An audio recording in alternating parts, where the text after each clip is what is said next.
Oi pessoal, tudo bem? Bom, tô aqui finalmente no meu segundo vídeo, onde eu vou contar sobre a minha experiência morando em Portugal por 3 meses.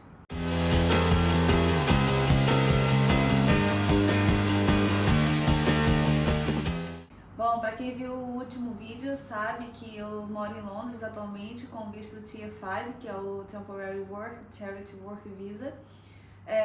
Esse visto é válido por 1 ano, podendo ser estendido por mais 12 meses.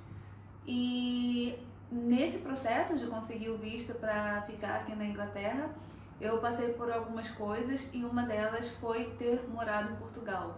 Eu sei que parece não fazer muito sentido, mas eu vou explicar aqui por que dessa decisão e qual foi a conclusão disso tudo. Por que eu fiquei só 3 meses lá, quando na verdade eu fui para Portugal para morar lá, para conseguir a residência. Vejo Portugal e o Brasil como pátrias irmãs. Eu vejo muitas similaridades, mas a minha experiência em si foi bem chata, principalmente em Lisboa. Não vou dizer Portugal, foi em Lisboa. E foi uma coisa muito específica também. Mas de forma sucinta eu vou tentar resumir aqui como é que foi a minha experiência e o porquê de eu ter decidido não ficar mais lá e voltar para o Brasil. Tudo começou a dar errado quando eu cheguei em Portugal. Tá? Eu fui para Portugal porque eu estava aqui na Inglaterra, eu estava como turista, não tinha perspectiva de trabalho, de lugar para ficar, eu estava pagando acomodação, estava saindo muito caro e não tinha por que eu continuar aqui pagando tanto dinheiro em acomodação, porque Londres é bem caro em relação a isso, sem ter perspectiva nenhuma. O que eu ia fazer aqui? Eu ia ficar aqui, sendo que eu não podia trabalhar porque eu não tinha o visto de trabalho, não queria trabalhar ilegalmente.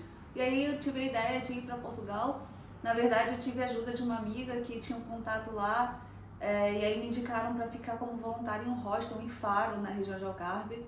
E aí eu decidi ir para lá e pedir a residência lá, porque a partir do momento que você consegue um trabalho em Portugal como brasileiro, mesmo que você esteja como turista, você pode, né? Você pode dar entrada na manifestação de interesse, que é o que eles chamam para quando você quer pedir a residência lá em Portugal.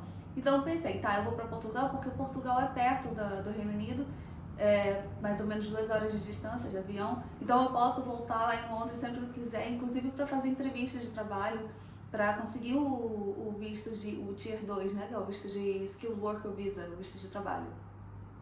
E aí eu tive essa ideia de ir para Portugal, consegui esse voluntariado lá em Faro, comprei minha passagem, estava aqui em Londres, na 3ª semana que eu estava aqui, e aí fui para Portugal. Tudo começou a dar errado quando eu cheguei no aeroporto, tá? Primeiro de tudo, eu fiz escala em Porto para ir para Lisboa. E sendo que Faro tem um aeroporto, mas eu não sabia disso, então eu comprei a passagem para Lisboa. E aí eu fiz uma escala em Porto. Quando eu saí do avião, eu tive que passar pela imigração, mesmo sendo só escala. A imigração já começava ali no Porto. Eu quase fui deportada, porque eu estava indo sem a passagem de volta. Você não pode ir para Portugal sem ter a passagem de volta, de saída pelo menos, né? Não precisa necessariamente ser de volta para o Brasil, mas você precisa sair do país. E isso é um problema. Eu já tinha ido a Portugal em 2019 e ninguém tinha me pedido a passagem de volta, então eu nem pensei nisso. Eu tinha até comprado 2 diárias do hostel onde eu ia me voluntariar, então eu chegaria lá, ficaria 2 dias como hóspede e depois começaria a me voluntariar. Porque eu sei que essa comprovação de acomodação ajuda, né, na hora da imigração. Mas realmente eu não achei que não ter a passagem fosse ser um problema. E foi. O oficial disse que teria que me mandar de volta. E eu não sei de onde eu tirei tanto autocontrole. Eu peguei o meu celular, abri o aplicativo de compra de passagem e falei para ele, senhor, eu compro agora a passagem de volta. Eu não quis comprar passagem de volta para o Brasil porque eu não queria ficar presa a datas. Eu não conheço a região do Algarve, então não sei se eu vou gostar, o quanto eu vou gostar, se eu vou querer estender a minha estada ou reduzir. Não sei, eu não queria ficar assim, presa, porque eu tenho um trabalho flexível em relação a horários. E aí ele perguntou, você trabalha com o quê? E eu falei que eu trabalhava como tradutora, eu realmente trabalhava como tradutora, eu era funcionária de uma empresa no Rio. E aí ele pediu para ver meu passaporte.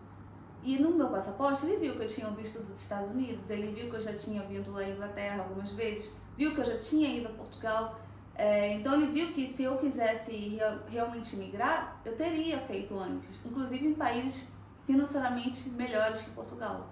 E eu não fiz. Isso ajudou muito, Porque a partir do momento que ele viu ali meu passaporte, ele olhou para um lado, olhou para o outro, falou assim, tá, eu vou deixar você passar, mas isso não pode se repetir, você não pode fazer isso, não pode vir para Portugal sem ter uma passagem de saída.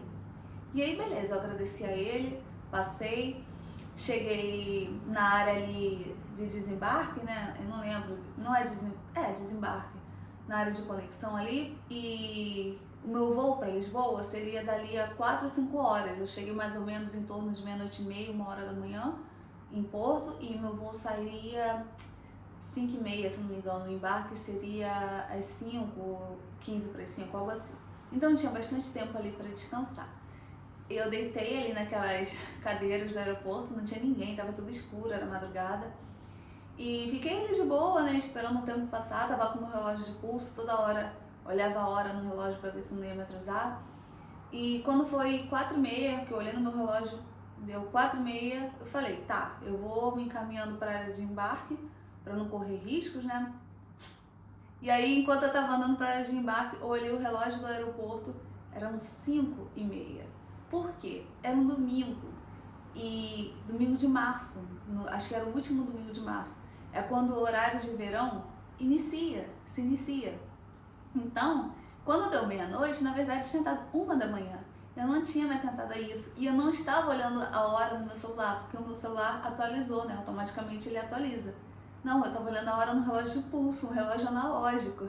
Eu falei, cara, eu não acredito, eu tô aqui o tempo inteiro, há horas, e eu perdi o voo. Tipo, é inacreditável. Enfim, eu quase fui deportada, perdi o voo. E aí eu lembro que eu fui esbaforida pro balcão da companhia aérea. A atendente ficou olhando pra minha cara, com aquela cara assim, o que essa maluca tá falando? Porque eu tava ali nervosa, tentando explicar que eu tava ali no aeroporto há horas, que eu tinha perdido o voo por causa do horário de verão e tudo mais. Aí ela falou, tá, tudo bem, eu vou emitir uma passagem pra você, eu tenho um próximo voo pra Lisboa às 9 e pouca, e aí você pega esse voo, tá bom? Não me cobrou nada por isso, então muito obrigada, TAP. Enfim, peguei o próximo voo pra Lisboa e a partir dali tudo correu tranquilo. Até o momento que eu cheguei em Lisboa e eles perderam a minha mala. A mala que eu tinha despachado no Porto. Na verdade, que eu tinha despachado em Londres, né? Que eu fui de Londres pro Porto. Não sabia onde estava a minha mala e eu tive que... além de esperar, sei lá, 1 hora e meia, eu tive que preencher um formulário, dar o contato lá de Faro, do lugar onde eu ia ficar, porque aí, quando eles encontrassem minha mala, eles entregariam lá. E de fato, quando eu cheguei em Faro, fui pro hostel, eles entregaram minha mala.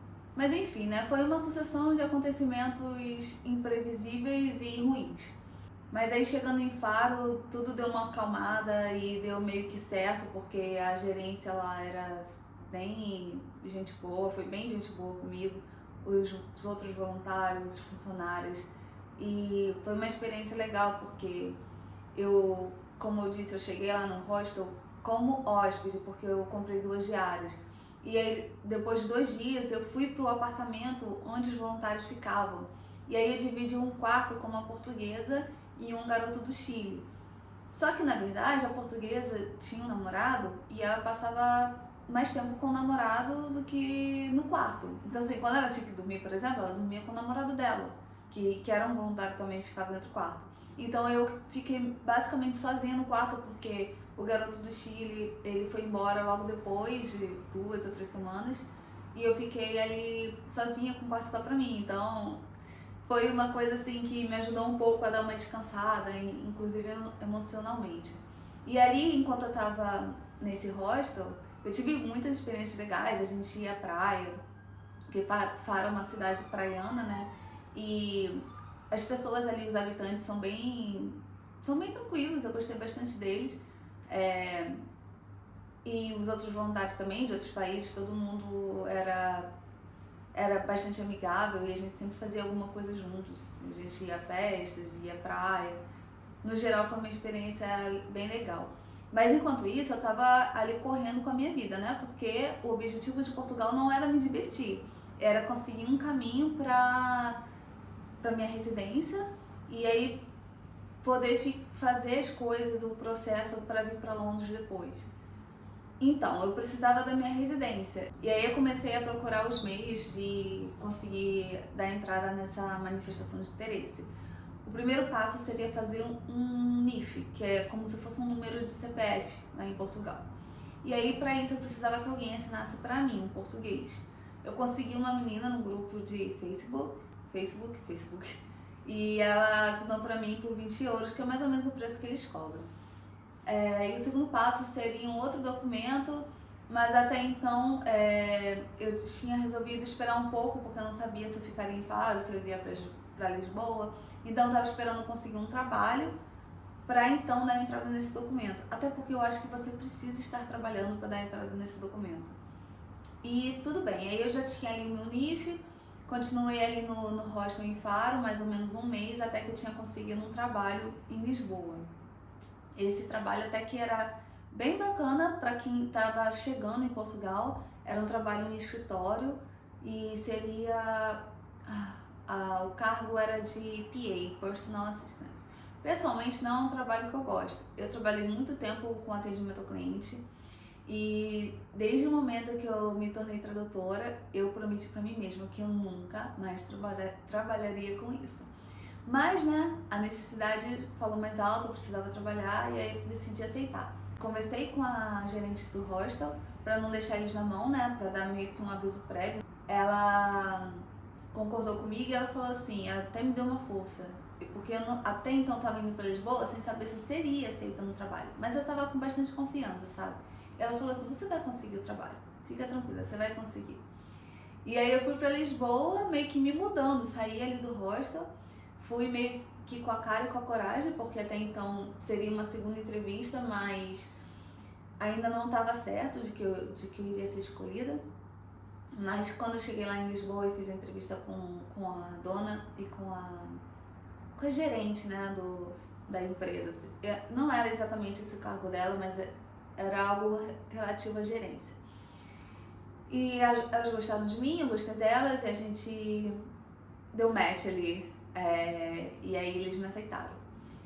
Eu consegui um quarto lá na Amadora, que é uma cidade ao lado de Lisboa, ainda assim é a penúltima estação do metrô, fica mais ou menos a 30 minutos de distância do centro de Lisboa, o que para mim não era muita coisa. Esse lugar na Amadora era uma região bem próxima da estação do metrô, com comércio perto, uma região super tranquila. No geral era tranquilo, o preço era bom, eu pagava menos de 400 euros nesse quarto, a 30 minutos do centro de Lisboa, um apartamento novo com uma varanda ali só para mim estava ótimo. Eu estava trabalhando, né, nessa empresa, a primeira semana foi ótima, elas até me elogiaram porque eu tinha acabado de chegar e até então eu estava entregando o trabalho conforme elas queriam, eu era bastante empenhada, mas na segunda semana tudo mudou. O tratamento das pessoas comigo, a demanda de trabalho. Eu tava em treinamento, gente, tinha uma semana só e estavam cobrando coisas de mim como se eu já estivesse lá há bastante tempo, inclusive em Portugal. Qual era o meu trabalho? Eu era personal assistant, assistente pessoal de expatriados. Os clientes dessa empresa eram expatriados que tinham acabado de se mudar para Lisboa. No geral, eles não falavam português e eles precisavam de ajuda para se estabelecerem ali na cidade, inclusive com a língua, porque eles precisavam fazer solicitação de serviços e isso podia ser muito mais complicado sem ter alguém intermediando. Então, meu trabalho era fazer com que essas pessoas pudessem se estabelecer em Lisboa de forma mais tranquila para elas. Entrar em contato com empresas, por exemplo, de telefonia, de água, luz, para poder fazer toda a arrumação da casa antes deles entrarem na casa deles, por exemplo. Esse era um trabalho bastante demandado, mas tinha outras solicitações também. Por exemplo, tinha uma mulher, uma cliente, que ela era francesa ou belga, se eu não me engano, e ela queria fazer um parto normal dentro de uma piscina, ela estava grávida, né? Então ela queria fazer um parto normal dentro de uma piscina dali a alguns meses. E para isso eu precisava conseguir uma doula para ela que fizesse isso. Em Portugal não é difícil de se encontrar doulas, mas doulas fazendo esse tipo de trabalho, parto na água, era algo mais complicado, até porque exigia-se que um médico estivesse presente. E essa cliente, ela não queria um médico, só que não podia fazer isso sem um médico, era lei. Normalmente os clientes eram tranquilos, mas tinha muita demanda sem pé nem cabeça. E eu tava correndo atrás, com afinco para conseguir cumprir essas demandas. Mas algumas eu não conseguia. Então eu via que da parte da minha chefe, não a dona, né, a menina que era portuguesa, que era como se fosse uma gerente, ela estava me tratando de uma forma um tanto rude já nessa segunda semana, porque tinha coisas que eu não conseguia atender e ela achava que era falta de força de vontade ou algo do tipo, mas não, eram coisas que realmente eu não tinha como, ou que se tivesse um como, eu estava muito perdida. Por exemplo, um licenciamento que eu precisava conseguir para um cliente que queria vender suco pedalando por Lisboa. Eu entrei em contato com vários órgãos e lá em Lisboa, em Portugal, eles têm também esse jogo de empurra-empurra como no Brasil, né? Quando você liga para uma autoridade, um departamento fica empurrando a responsabilidade para o outro. Então eu levei ali muito tempo até finalmente conseguir falar com alguém que pudesse me auxiliar nesse caso, né? Como conseguir uma licença para esse cliente fazer esse tipo de trabalho. E alguém tinha me dito, dentro desse departamento, né, desse órgão público, se eu não me engano era algum subdepartamento da prefeitura, tinha me dito que não era possível fazer isso. Eu não conseguia um licenciamento para isso, especificamente, para ficar pedalando. E aí eu falei para essa minha chefe, olha, me disseram que não era possível conseguir isso, esse tipo de licenciamento não é permitido, não existe. E aí ela ligou para algum outro lugar que tinha dito para ela que podia sim. Então assim, um dizia que podia, o outro dizia que não podia. E ela foi bem rude comigo, ela me tratou bem mal em relação a isso, porque ela viu isso como se fosse negligência da minha parte. Mas pensa comigo, né? Se uma autoridade pública me diz que eu não posso fazer isso, uma pessoa autorizada a me passar essa informação me diz que eu não posso fazer, por que eu diria que posso? Por que eu teimaria com isso? Por que eu chegaria pra minha chefe e diria, olha, pode? Eu não sei, sabe? Pra mim foi algo assim que nunca tinha acontecido comigo, de alguém me tratar tão mal dentro do trabalho. Eu não sei se é o jeito português de ser ou lisbonense, não sei, eu sei que eu me senti super mal. A partir dali, eu comecei a falhar nas coisas mais básicas, porque eu me sentia incapaz, comecei a me sentir capaz.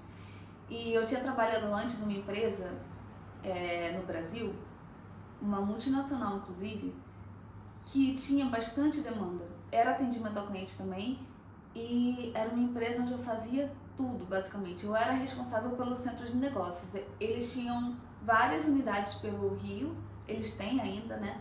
E eu trabalhava em uma determinada unidade, comecei como júnior, mas depois fui promovida a pleno. E basicamente a pessoa que trabalha como pleno, ela tem a responsabilidade sobre todo o centro financeiro. Ela não é gerente, mas ela tem essa responsabilidade. Então eu lidei com muitas demandas também parecidas e eu fui super bem no trabalho, tanto que eu saí de lá porque eu pedi demissão. Depois de 3 anos eu pedi demissão porque eu não queria mais trabalhar com isso. Então eu nunca tinha me sentido tão incapaz assim. E sejamos, né, justos, eu não estava sendo tratada como alguém que só estava ali há uma semana e pouca. Não tinha feito nem 2 semanas ainda. Então, a partir disso, desse tipo de tratamento, eu comecei a me sentir super mal. Comecei a fazer besteiras, assim, coisas bem bobas. Por exemplo, abrir a porta da casa de um cliente que eu precisava deixar uma encomenda lá.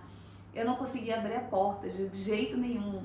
E aí ela foi lá para abrir a porta, ela conseguiu abrir de primeira. Então, aquilo ali só retroalimentava tanto o meu pensamento de capacidade, quanto provavelmente o pensamento dela de que eu era incapaz de fato. Eu lembro que uma vez eu quase derrubei todas as prateleiras do galpão que eles tinham lá no escritório. Um outro problema também que teve lá foi a questão da língua. Apesar da gente falar a mesma língua, os sotaques são muito diferentes. Então, muitas vezes eu tinha dificuldade para entender elas, o que elas diziam. E eu vi que elas estavam ficando um tanto impacientes com isso também. Não estou me vitimizando, eu reconheço que eu também não fui muito bem no trabalho, mas eu tenho que ser justa comigo mesma e dizer que eu não fui muito bem no trabalho justamente por causa disso, tá? Porque a partir do momento que eu comecei a ser maltratada, eu comecei a me sentir incapaz, duvidar de mim mesma E isso faz toda a diferença. Quando você vai fazer alguma coisa que você não acredita em você mesmo, a tendência é falhar. Eu tenho uma teoria a respeito disso. Por que dessa diferença de na primeira semana terem me tratado tão bem e na segunda semana não? Na sexta-feira da primeira semana, um candidato ao mesmo cargo que eu fez uma entrevista. Elas resolveram fazer entrevista com ele porque o currículo dele era muito bom. Ele era brasileiro também. E eu lembro que elas voltaram da entrevista apaixonadas por esse rapaz. Elas tinham adorado ele. E elas estavam se lamentando de que ele não poderia ficar lá porque não tinha espaço no escritório. Precisava de mais uma mesa, não tinha essa mesa. E aí, na segunda-feira, de repente, começaram a me tratar mal. A minha teoria é de que realmente queriam que eu fosse embora para que esse rapaz ficasse no meu lugar. O que de fato aconteceu. Porque na segunda semana, quando foi na sexta-feira, depois de vários eventos, não vou dizer traumáticos, mas bem chatos, me chamaram para conversar, a dona, né, me chamou para conversar e na verdade não era uma conversa, era uma demissão, tá? Ela tinha me demitido, ela não procurou saber o que estava acontecendo antes. Eu lembro que ela tinha me chamado para conversar um dia antes, mas era para perguntar se eu estava gostando do trabalho, como é que eu estava indo. E eu falei, olha, eu sinto que eu tenho algumas dificuldades, mas eu tô aprendendo, tô pegando, até porque eu tô aprendendo sobre Portugal. Eu não sou daqui, então não sei como as coisas funcionam. Então é um processo de aprendizado nesse sentido para mim também. Aí ela falou, não, tudo bem, eu entendo, vamos continuar. Isso um dia antes dela me demitir, tá? E aí no dia seguinte ela, de repente, me demitiu. Eu sei que não foi de repente, né? Alguém reclamou muito de mim pra ela, porque ela não passava muito tempo no escritório. Então ela quase não convivia com a gente, comigo, né, principalmente. Então foi isso, ela me demitiu, não perguntou antes o que tinha acontecido, ela simplesmente tomou a decisão. Eu não vou dizer que ela foi 100% justa por causa disso, porque ela não procurou saber o meu lado antes de me demitir, mas ela me pagou uma semana a mais do que ela deveria ter me pagado. E então isso me ajudou bastante. E aí depois dessa demissão, que inclusive foi muito boa, pra ser bem sincera, porque eu já tava me sentindo muito mal. Eu lembro que nesse último dia, pela manhã, tinha acontecido também um evento bem chato lá comigo, com essa chefe, que não era dona, né, a minha chefe. E eu tinha mandado uma mensagem pra minha irmã dizendo que eu iria sair, que eu não tava conseguindo mais ficar lá e eu ia começar a procurar outro trabalho. E aí naquele mesmo dia eu fui demitida, então foi de certa forma uma coisa boa. E aí eu comecei a procurar trabalhos em Lisboa. Enquanto isso eu tentei conseguir alguém para assinar aquele segundo documento que eu precisava na junta do distrito onde eu morava. Lembrando que não era esse o nome, tá, que eles dão, é um outro nome, mas é como se fosse isso. E eu não conseguia ninguém, eu entrei em vários grupos perguntando quem poderia fazer pra mim, que eu estava disposta a pagar um pouco mais, mas ninguém apareceu. Eu só consegui uma pessoa que fizesse pra mim, ela me cobrou 100 euros pra isso, então eu nem respondi. Porque é um valor muito absurdo, gente. O pessoal cobra de 10 a 20 euros, ela estava me cobrando 100. E eu tinha esperança que eu fosse conseguir alguém ainda. Mas o tempo foi passando, eu não consegui ninguém para assinar esse documento para mim. Eu não conseguia trabalho e eu tava me sentindo persona não grata em Lisboa, para ser bem sincera. Não sei se era impressão minha, mas eu sei que cada vez que eu ia em algum lugar e eu abria a boca, as pessoas viam que eu era brasileira, tinha a forma de me tratar meio que mudava, de certa forma. Então eu tava me sentindo muito mal com tudo. Me sentindo mal por causa da experiência ruim que eu tive nesse trabalho, me sentindo mal porque eu não conseguia dar andamento na minha documentação. E aí eu comecei a pensar, o que eu tô fazendo aqui? Se nada tá dando certo, não é um lugar que eu quero ficar de fato, eu quero estar na Inglaterra, isso aqui seria um meio caminho, mas esse meio caminho não tá dando certo. Eu não tava passando perrengue financeiro no Brasil, então talvez seja melhor voltar pro Brasil e, não sei, continuar com o meu trabalho como freelancer, porque essa é uma parte que eu pulei. Quando eu cheguei em Faro, eu continuei trabalhando como funcionária dessa empresa que eu tava, de tradução, Mas aí quando eu consegui esse trabalho em Lisboa, eu tive que pedir demissão, porque eu não conseguiria cumprir aqueles horários. Mas eles concordaram em me contratar como freelancer. Então eu continuei prestando serviço para eles, só que dessa vez sem estar presa a um horário específico. Então quando eu fui para Lisboa e trabalhei nesse lugar, eu trabalhava lá durante o dia e à noite eu traduzia nos finais de semana. Então, eu falei, eu vou continuar com o meu trabalho como freelancer, porque eu tô conseguindo tirar um bom dinheiro, eu tava ganhando até mais do que eu ganhava lá como funcionária. É lógico, eu não tinha os benefícios, mas eu ganhava mais em contrapartida. E vou tentar voltar, retornar ao meu bem-estar emocional e mental para conseguir pensar num jeito de voltar para a Inglaterra. E voltar dessa vez com visto. E de fato, eu voltei para o Brasil.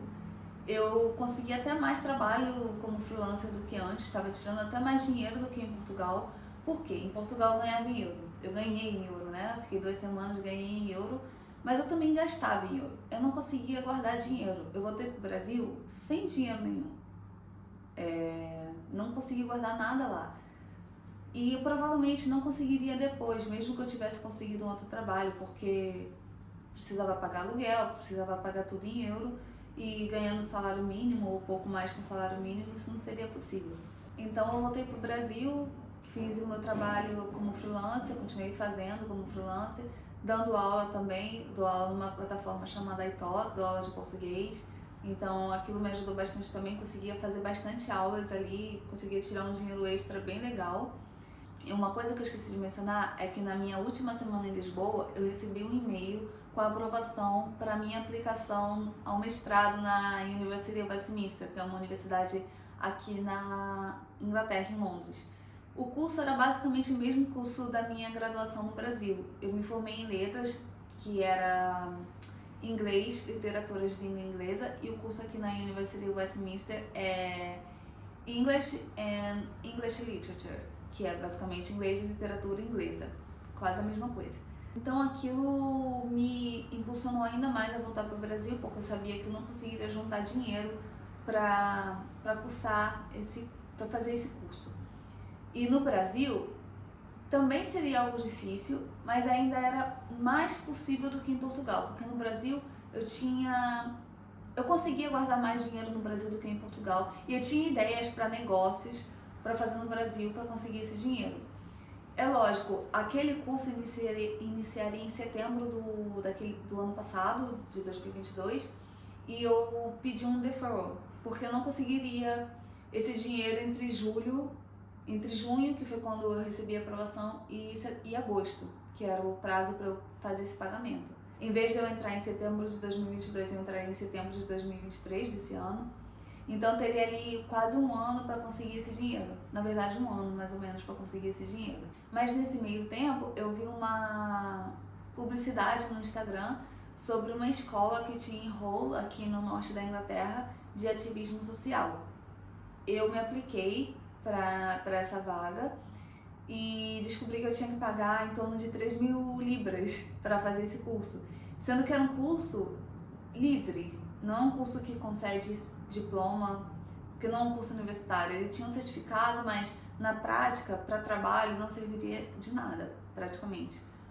Mas eu pensei, já que eles têm um programa de voluntariado para fazer o pagamento desse curso, eu acho que vai ser uma boa para mim ir para a Inglaterra, me colocar naquele ambiente onde eu queria estar, e ali, a partir dali eu ter ideias para conseguir ficar lá. Quando você está no ambiente que você quer estar, é muito mais fácil de você conseguir os caminhos, né, para chegar onde você quer. Para mim, na minha cabeça, funciona assim. Então, seria muito mais fácil conseguir caminhos para ficar de fato, de vez, na Inglaterra, aqui, do que no Brasil. Então, eu decidi aceitar essa oferta do voluntariado, porque eu falei, olha, eu não quero pagar 3.000 libras, é todo o dinheiro que eu tenho guardado, porque não é um curso que vai me garantir alguma coisa. Então, perguntei se tinha algum outro caminho, eu tinha esse voluntariado para pagar o curso, eu ficaria me voluntariando lá mais ou menos 6 meses, e aí eu teria um abatimento de até 100% no valor do curso. E aí eu decidi fazer isso, vir para a Inglaterra nessa escola, Fiquei lá nessa escola por pouco tempo. E no outro vídeo eu conto, né, como foi dali em diante. Mas enfim, quando eu vim para a Inglaterra, mesmo que eu fosse para essa escola, eu consegui o caminho que eu precisava para conseguir o visto. Porque eu estava me aplicando para esse mesmo visto que é o Tier 5 lá do Brasil, para fazer voluntariado aqui. Eu entrei em contato com todas as empresas listadas lá do site do governo do Reino Unido, que poderiam me dar esse patrocínio para eu me aplicar para o visto. E eu não fui chamada para nenhuma, inclusive para essa aqui onde eu tô. Eu só consegui que eles me patrocinassem porque quando eu estava nessa escola em Hull e eu decidi que eu não queria mais ficar lá porque não era o que eu pensava, eu vim para Londres porque eu tinha conseguido uma vaga aqui para me voluntariar por 30 dias e eles gostaram de mim e depois resolveram me conceder essa carta de patrocínio porque eles tinham gostado do meu trabalho. Então, a partir disso, eu consegui ficar aqui. Então é isso, a minha história em Portugal foi essa. Eu fui para lá para conseguir os caminhos para vir aqui para Londres, não deu certo, todos os sinais já me mostravam desde o início que não era algo para mim. Eu não sei a sua experiência em Portugal, se você já esteve lá, pode ter sido totalmente diferente da minha, pode ter sido parecida com a minha, cada um vai ter uma experiência diferente. E eu acho que isso está muito em consonância com o que é para você de verdade, tá? Você consegue entender o que é para você a partir do desejo que você tem, genuíno, sabe? Aquilo que vem da alma de verdade. O meu caso com a Inglaterra, especificamente com Londres, é exatamente esse. Quando eu vim para cá como turista, eu senti que aqui era o meu lugar. Eu realmente tinha essa vontade genuína, esse desejo de estar aqui, de viver aqui, de ter uma experiência morando aqui. Em Portugal foi uma coisa mais lógica, eu procurei seguir uma lógica. Por conta da localização geográfica, por estar perto, eu achava que se eu estivesse morando em Portugal eu poderia vir sempre para Londres, inclusive para fazer entrevistas, fazer network, conhecer pessoas e tal. Mas não deu certo. E tudo me mostrou que não daria certo desde o início, então leia os sinais. Quando você está no caminho certo, as coisas fluem, sabe? Quando você está no caminho do seu coração, as coisas fluem. Então, independentemente do que você queira, seja estar em Portugal, seja estar aqui na Inglaterra, seja estar no Brasil, e isso não vale só para a questão de imigração, vale também para a questão de trabalho ou de relacionamento, qualquer coisa que você queira fazer na vida, você tem que seguir os seus instintos, tá? Segue o teu coração, o que você quer fazer de verdade, por mais que as outras pessoas digam que aquilo não faz sentido, que aquilo é muito difícil, que não vai dar certo. Olha pra mim, tá? Eu segui um longo caminho para conseguir de fato estar aqui. Longo caminho que eu digo não em relação ao tempo, mas assim, da jornada em si, sabe? Eu tive que passar por muitas coisas para entender que aqui de fato era o meu lugar e que eu precisava me mover em direção ao que eu queria de verdade, não a uma coisa que fazia mais sentido, tá? Para os outros, do lado de fora. Quando eu decidi voltar para o Brasil e perseguir o caminho que eu queria de fato, que era estar aqui na Inglaterra, voltar meu foco totalmente para a Inglaterra, em vez de ir para um outro lugar que serviria como caminho, não. As coisas começaram a dar certo, fluíram, sabe? Não teve resistência, não foi aquela coisa difícil, pesada. Então é isso, você consegue ler os sinais a partir dessa fluidez, como as coisas acontecem naturalmente. E fique tranquilo porque vai dar certo, tá? Se você estiver seguindo o caminho que você realmente quer, vai dar certo pra você. Segue o teu coração, que é a bússola que a gente precisa para andar aqui por esse mundo. Se você tem alguma dúvida, tanto em relação à minha experiência em Portugal, quanto aqui na Inglaterra, ou se eu puder te ajudar com alguma informação, deixa nos comentários. Eu não sei muito sobre o processo de migração para Portugal, eu já esqueci muita coisa. Eu acho que quando alguma coisa é ruim pra mim, de alguma forma eu apago na minha memória. Mas se você quiser se mudar para Portugal, por exemplo, quiser um trabalho lá, eu sei que agora existe, não existia quando eu fui, no ano passado, mas eu sei que agora existe um visto para trabalho. Você consegue entrar com uma solicitação de visto para ir para Portugal procurar trabalho.